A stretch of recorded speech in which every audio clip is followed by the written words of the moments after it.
गोपाल पांडे आप सबको exam where की जीव विज्ञान की श्रृंखला में स्वागत करता हूं। दोस्तों, आज हम लोग पढ़ेंगे सेल डिवीजन यानी कोशिका विभाजन। इसके कितने प्रकार हैं, इसके अंदर कैसे कैसे चरण होते हैं, एग्जाम में कैसे प्रश्न आते हैं, चलिए देखते हैं। कोशिका विभाजन। कोशिका विभाजन 3 प्रकार का होता है। पहला असूत्री विभाजन मतलब ए माइटोसिस, दूसरा समसूत्री मतलब माइटोसिस, तीसरा अर्धसूत्री मतलब मियोसिस। 3 विभाजन कौन कौन? असूत्री, अर्धसूत्री और समसूत्री। कौन कौन विभाजन है फिर से बताइए? असूत्री, समसूत्री और अर्धसूत्री। चलिए देखते हैं इस विभाजन में कैसे कैसे क्या क्या होता है। असूत्री। असूत्री में मतलब ए माइटोसिस।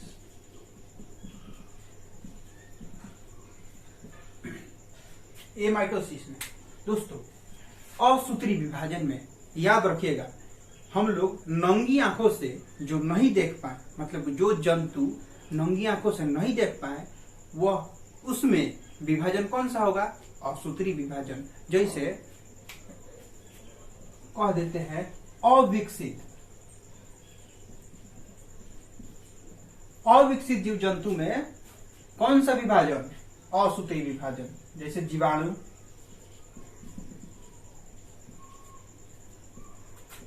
नीलहरित शैवाल,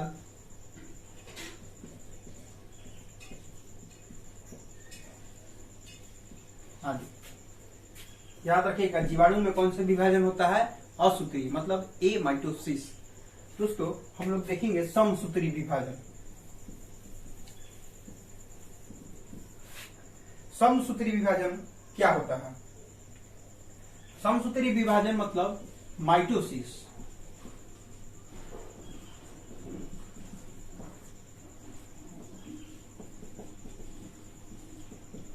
माइटोसिस। समसूत्री विभाजन में एक जनक कोशिका 2 संतति कोशिका का जन्म देता है। पहला पॉइंट, ठीक,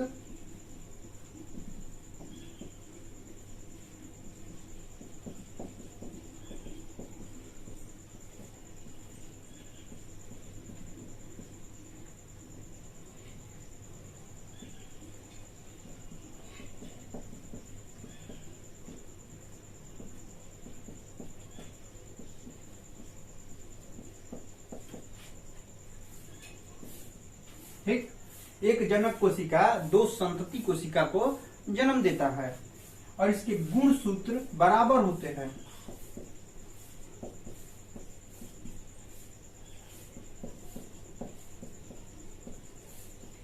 दोस्तों, 2 समसूत्री विभाजन की अवस्था को अंतरावस्था कहते हैं। 2 समसूत्री विभाजन की अवस्था को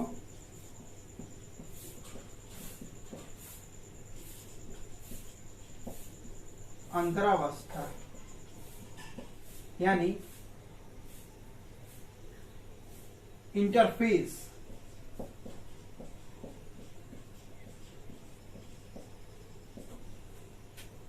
दो समसूत्री विभाजन की अवस्था को क्या कहा जाता है? अंतरावस्था यानी इंटरफेस। इंटरफेस में कैसे कैसे चरण होते हैं, मतलब कैसे कैसे चरण होते हैं? देखिए, इसमें मेनली 3 चरण होता है। 1 2 3। ये हो गया G1, ये हो गया G2 और ये हो गया S। समझिएगा, अंतरावस्था में ये दोनों है ना, आरएनए और प्रोटीन का संश्लेषण करता है।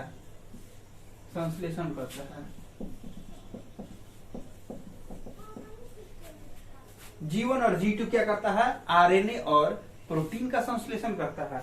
और S क्या करता है? S अवस्था डीएनए का संश्लेषण करता है।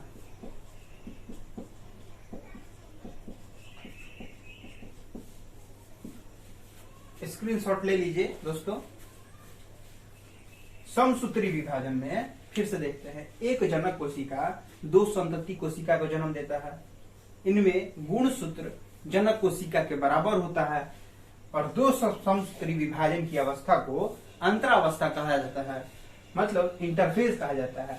इसमें G1, G2 और S 3 चरण पाए जाते हैं, जिसमें G1 और G2 का काम है आरएनए और प्रोटीन का संश्लेषण करना और S चरण का काम है डीएनए का संश्लेषण करना।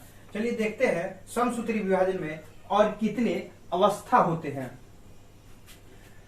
देखिए दोस्तों, पूर्वावस्था मतलब प्रोफेज, मध्यावस्था मेटाफेज, पश्चावस्था एनाफेज, अंत्यावस्था मतलब टेलोफेज। देखते हैं पूर्वावस्था, मध्यावस्था, पश्चावस्था और अंत्यावस्था में क्या क्या होता है।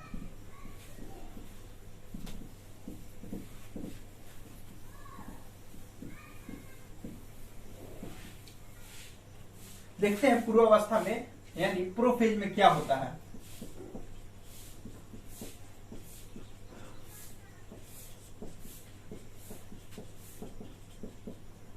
दोस्तों ध्यान दीजिएगा, यहीं से कोशिका विभाजन की शुरुआत होती है। मतलब लिख देते हैं पहला पॉइंट,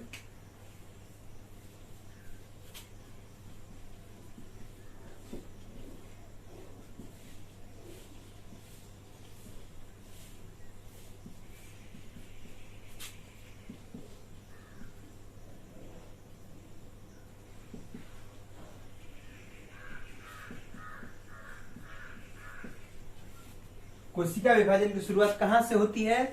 प्रोफेज अवस्था से, यानी पूर्वावस्था से क्वेश्चन बहुत बार पूछा गया है। कोशिका विभाजन की शुरुआत कहां से होती है? प्रोफेज अवस्था से। ऐसे भी लिख सकता है प्रोफेज, ध्यान दीजिएगा प्रोफेज, ठीक। इसमें झिल्ली और केंद्रिका,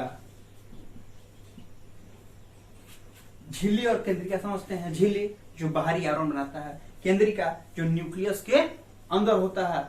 ये दोनों का एक ही में लोप हो जाता है। किससे? सेंट्रोमियर से।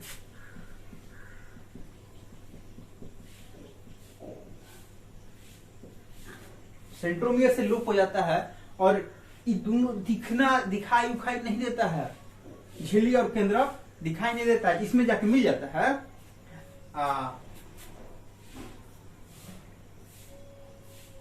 समझ गए? झिल्ली और केंद्रक सेंट्रोमियर में मिल जाता है। प्रोफेज मेनली क्वेश्चन, कोशिका विभाजन की शुरुआत कहां से होती है? प्रोफेज यानी पूर्वावस्था से। अगला अवस्था देखेंगे मध्यावस्था।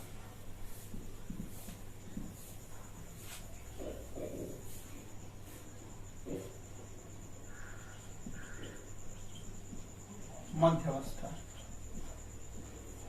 यानी मेटाफेज।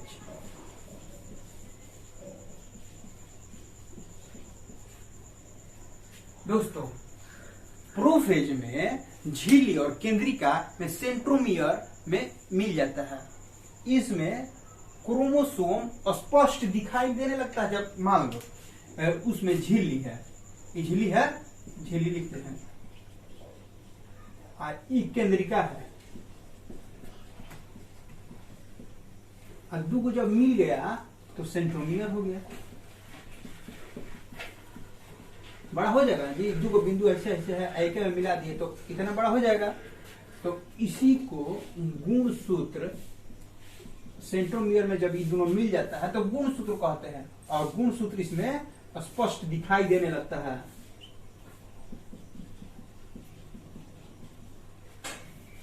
गुणसूत्र स्पष्ट दिखाई कौन से अवस्था में होने, मतलब कौन से अवस्था में स्पष्ट दिखाई देने लगता है? क्या? गुणसूत्र। तो मध्यावस्था यानी मेटाफेज में। दोस्तों पश्चावस्था यानी एनाफेज, देखते हैं क्या होता है। पश्चावस्था यानी एनाफेज। इसमें जब गुणसूत्र दिखाई देने लगता है तो इसमें भागा भागी हो जाता है। तो एगो इधर ध्रुव में भागा, एगो इधर ध्रुव में भागा, तो सेंट्रोमियर लिखते हैं, सेंट्रोमियर विभाजित होकर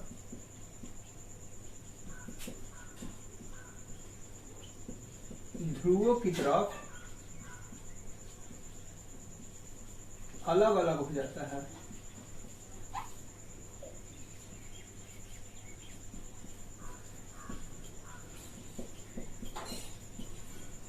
ठीक है, सेंट्रोमियर का विभाजन किस अवस्था में होता है? पश्चावस्था यानी एनाफेज में होता है। दोस्तों हम लोग देखेंगे टेलोफेज। टेलोफेज यानी अंत्यावस्था। टेलोफेज मतलब अंत्यावस्था।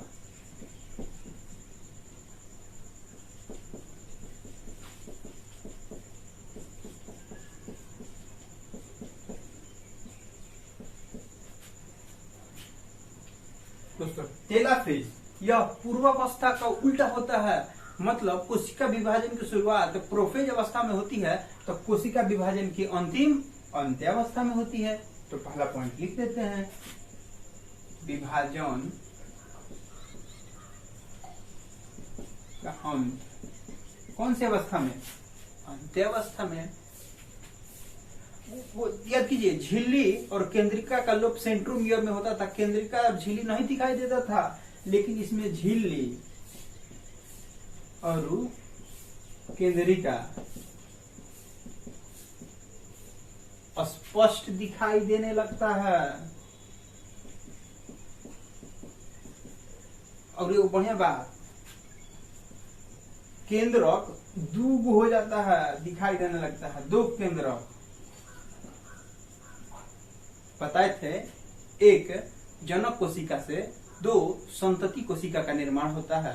तो एक जनक कोशिका में एगो न्यूक्लियस, मान लो एक जनक कोशिका है, एगो न्यूक्लियस हुआ, ये जब टूट गया, ऐसे टूट गया, एगो इधर टूट गया, एगो इधर टूट गया, तो इधर इसका भी न्यूक्लियस और इसका भी न्यूक्लियस स्पष्ट दिखाई देने लगता है अंत्यावस्था यानी टेलोफेज में।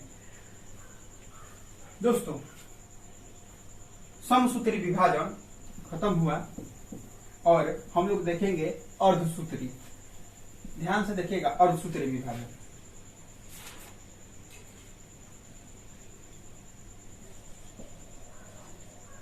अर्धसूत्री विभाजन मतलब मियोसिस।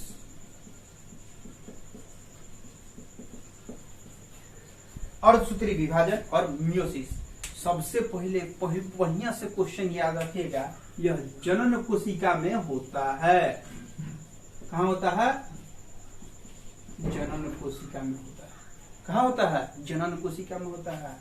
और एक जनक कोशिका 4 संतति कोशिका का निर्माण करता है।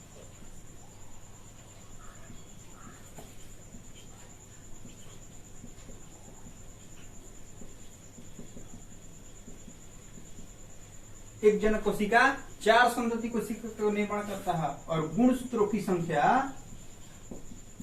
आधी हो जाती है।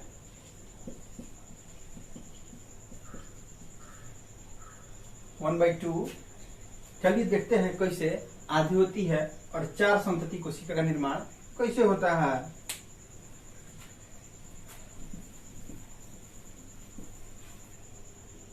ये हो गया मेल, ये हो गया फीमेल। मेल में कितने गुणसूत्र? 46। फीमेलों में 46। दोस्तों याद रखिएगा, गुणसूत्र 2 प्रकार का होता है, एक ऑलोसोम,